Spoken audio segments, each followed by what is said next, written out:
Bonjour les nouveaux audacieux et audacieuses, bienvenue sur la chaîne Ceinture Blanche. Vous avez Darius. Et Émilie.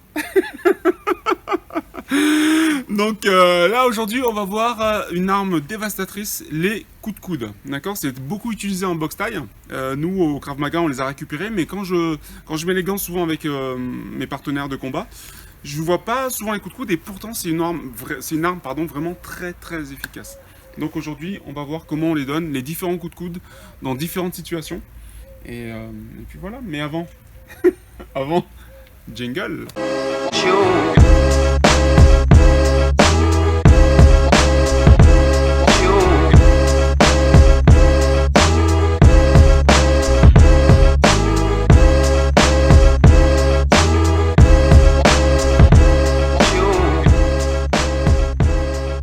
Voilà, nous y sommes. Les premiers coups de coude qu'on va voir, c'est les coups de coude classiques. Donc là, le coup de coude, c'est un coup qui se met vraiment quand la notion de distance, elle est déjà cassée. Donc, c'est-à-dire que, vas-y, approche-toi. Voilà. C'est à cette distance-là qu'on met des coups de coude. Avant, on a mis un coup de poing, on a mis autre chose. Donc, on se retrouve dans cette distance-là. Donc, ça va être soit en retour, soit en avant. Donc, on utilise vraiment bien cette partie dure. Voilà, quitte à utiliser le bout en tranchant. Comme ça va ouvrir sous l'œil et c'est une partie qui saigne beaucoup.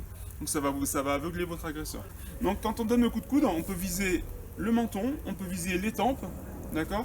On peut viser le plexus, ok. Et on peut le faire aussi de derrière. Donc ça veut dire, pareil, ça va toucher ces parties-là ou cette partie-là. C'est une arme vraiment très efficace. Donc, alors ce qu'il faut vraiment retenir, c'est avoir ce déhanché. Voilà. Se déhancher, à toujours respecter et avoir, voilà, on est là, boum, boum, voilà, et on s'ancre bien au sol, boum, ok. Ensuite, il va être utilisé, tu vas les faire, hein. Alors écoute bien.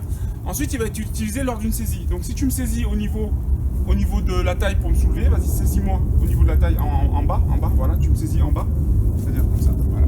Tu me saisis pour me soulever, voilà. Voilà, tu me saisis-moi. Voilà, là. Vous voyez? Vous allez pouvoir taper avec le coup de coude, de redescendre et le tranchant, le mettre dans la colonne vertébrale. Extrêmement douloureux. Voilà, ça c'est une possibilité. Et la dernière possibilité qui est sympa, c'est en combat, vous pouvez faire des coups de coude sautés. C'est-à-dire vous arrivez et là, vous sautez. Là, on arrive avec le... Donc on pousse, voilà, le mouvement il est comme ça. On pousse et on tape. Très très très impressionnant. Là, vous pouvez, au niveau du crâne, vous pouvez vraiment ouvrir le crâne. Donc, on pousse. Voilà, c'est ça. Entraînez-vous à faire ça, là. Voilà. Voilà, on pousse, là. Et quand la jambe descend, ça descend en même temps. Oui, boum, ça descend. Voilà, ça descend. Ça descend. Pas trop de genoux. Non, mais ça m'aide. Ça m'aide en fait à donner de la force au niveau du... C'est un peu technique, mais voilà. Bon, on va s'arrêter déjà au classique. Émilie va se mettre voilà, donc en garde passive. On discute, ça s'envenime. On dit qu'il y a eu un échange de coups, donc vas-y, mets-moi un coup de coude. Coup de coude, non, ouais, ah oui, on peut aussi. Ah oui, j'avais pas pensé à celui-là. On peut faire un coup de coude dans ces parties-là. Ou vers le plexus. Rentrer dans le plexus. Mais ça, c'est pour quelqu'un de grand. Très bien. Alors, coup de coude déjà latéral. Le premier. Latéral. Voilà. Et vise la tempe. C'est un peu haut. Vise le menton. Voilà. Menton, c'est déjà possible. Ok, il y a vraiment... Voilà. Alors, essayez de... Là, pas forcément fermer le poing. Gardez la main ouverte. Et là. Là. Voilà. Que ça soit respecté. Ça fasse un angle à 90 degrés. Vas-y. Boum. Voilà. C'est la protection. Ok. Bien.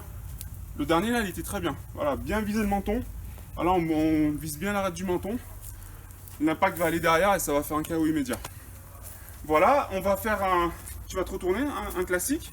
Voilà, et là, coup de coude. Non, dans le visage. Boum, et boum. Et encore. Un et un. Ok. Il y a vraiment cette notion, quand on vous tient, on part, boum, boum. Voilà pour les coups de coude. Ce qu'il faut respecter, c'est vraiment, voilà. Pensez toujours qu'il faut cette rotation pour avoir de la force, que ça soit au retour ou à l'aller, ou même comme ça, voilà, il y a toujours cette rotation pour que ça descende. D'accord? Ça doit descendre, comme un piston. Voilà, donc on respecte bien la rotation, on est bien ancré. La garde passive, dès qu'on est prêt, on peut recevoir un coup, rattaquer derrière avec un coup de coude. Donc vraiment, c'est une arme qu'on peut placer un peu partout. Est-ce que tu as des questions? Non, il faut avoir l'idée de faire tout ça, mais... Je pense que c'est pas l'idée. C'est bien ce qu'elle évoque. C'est pas une idée qu'il faut avoir, c'est de la pratique. C'est-à-dire que si vous pratiquez pas et vous n'avez pas la... ses réflexes. Oui, et si vous n'avez pas l'habitude d'en mettre, si vous voulez en mettre pendant les assauts, ce que je vous conseille, c'est d'acheter des protections de coude qu'on utilise pour le volet, et vous mettez ça, et là vous pouvez mettre des coups de coude. C'est ce que je fais pendant les assauts. Je peux mettre des petits coups de coude, avec ces protections, ça permet de blesser personne. Parce qu'effectivement, c'est très très dangereux, le coup de coude. Voilà pour les coups de coude. Merci d'avoir regardé cette vidéo. Merci Émilie Merci Darius. Merci de ta participation. Si vous avez aimé la vidéo, un grand pouce en l'air. Je vous invite à vous abonner à la chaîne. Elle commence à grandir et à prendre de l'ampleur, donc il faut continuer comme ça, c'est bien. Je suis là encore pour un bon moment. Vous avez un petit bonus que je vous ai mis en bas, vous pouvez le télécharger, ça vous permet de booster votre self-défense. Voilà, il y a beaucoup de conseils dedans, j'ai mis du temps à le faire. Et la vie se vit comment? Avec de l'audace, toujours l'audace. Et je vous dis à bientôt.